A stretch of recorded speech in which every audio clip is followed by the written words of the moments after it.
जी हाँ, जय भीम नमो बुद्धाय। आप देख रहे हो बादल एक्सप्रेस, मैं हूँ दीपक द्वारा। आज 3 दिवसीय जो सत्संग नेत्री संगम चल रहा था उसमें हम पहुँच गए हैं ग्वालियर में। और यहाँ पर जो संगरतन मान के भिक्खु जो जापान की भूमि से पधारे हैं उनका प्रवचन सभी लोगों ने दिन भर सुना है।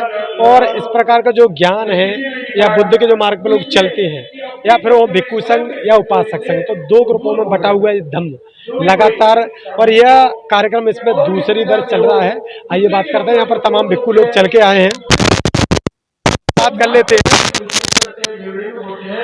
बंते जी से। बंते जी कहाँ से चल के आए हैं?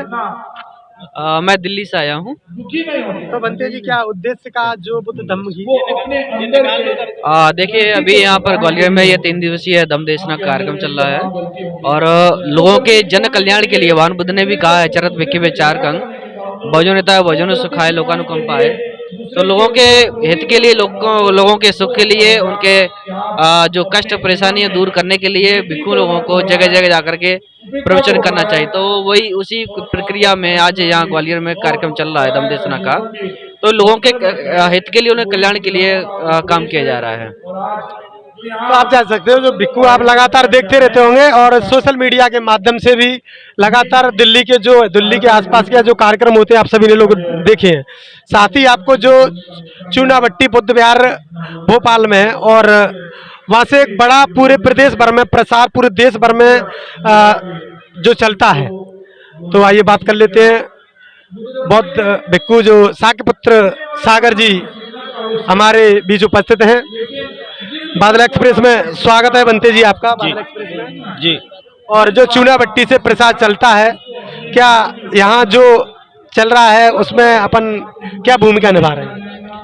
देखिए, मैं बहुत बहुत साधुवाद दूंगा भंते सदातिस्स जी को। एक तरुण भिक्षु है, बहुत ही हैंडसम भंते हैं, जिन्होंने अपने सारे परिवार को छोड़ के धम्म के लिए वो समर्पित हुए हैं। आज मध्य प्रदेश में विशेष करके तरुण भंते लोगों की बहुत ज़रूरत है।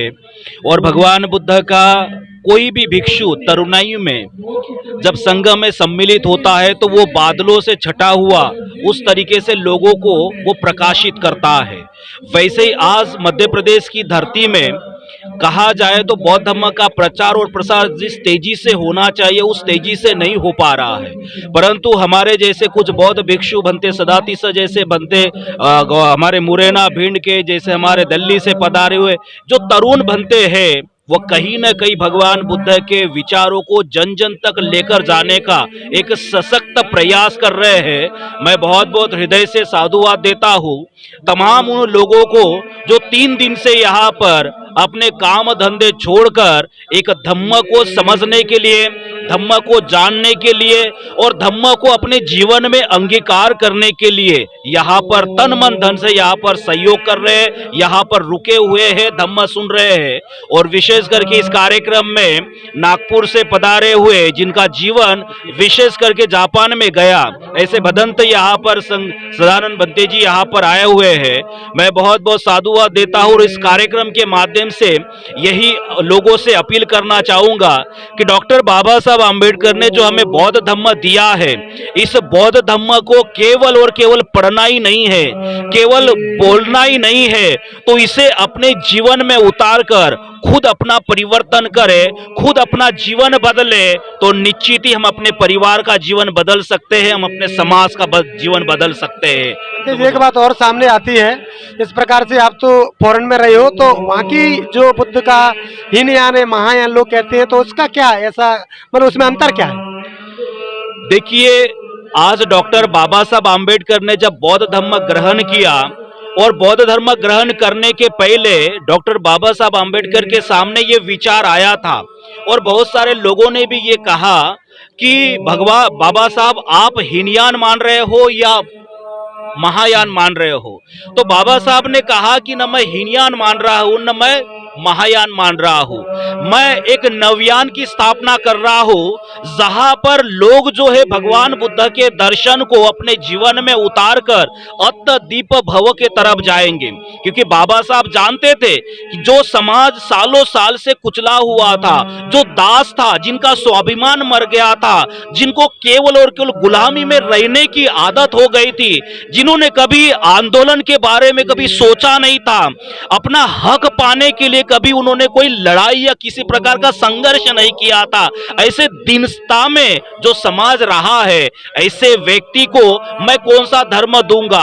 और इसलिए बाबा साहब आंबेडकर ने भारत के अंदर भगवान बुद्ध के धम्म की एक भूमिका बनाई। और इसलिए बाबा साहब आंबेडकर ने जब बौद्ध धम्म दिया उस समय 22 प्रतिज्ञाएं दी। और ये 22 प्रतिज्ञा इसलिए भी दी क्योंकि सालों साल से जो इंसान यहां पर गुलामी में रहा, यहां पर कोई देव, कोई भगवान, कोई ईश्वर यहां पर नहीं आया, तो उन्होंने किसी प्रकार की कोई सहायता नहीं की, सालों साल से दासता के जीवन में जीता रहा। और बाबा साहब आंबेडकर एक भगवान बन के एक लोगों के कल्याण करने के लिए यहाँ पर बाबा साहब आंबेडकर ने बौद्ध धर्म दिया। और उस बौद्ध धर्म में जो लोग आए, आज उन्होंने अपने जीवन स्तर को बदला, उनके व्यवहार को बदला। और आज हम लोग देख रहे अनेकों लोग भगवान बुद्ध के जीवन को अपने जीवन में उतार कर अपना जीवन उन्होंने परिवर्तित किया। तो बाबा साहब आंबेडकर का ये नवयान मीन्स बौद्ध धर्म न थेरवाद है न महायान है, वो केवल बौद्ध धर्म है और केवल बौद्ध धर्म है। ये लोगों की आस्था बनी होती है और लोग इसको फॉरेन से जानते हैं कि हीनयान और महायान, यानी जो श्रीलंका में चलता है वो इंडिया में चलता है, उसमें अंतर है। देखिए कुछ लोग ऐसे अपने आप को बोलते हैं। आज अगर हम लोग बाहर देशों में देखते हैं तो ऐसा लगता है कि बौद्ध कल्चर कितना समृद्ध था, कितना सशक्त था और कितना अच्छा था।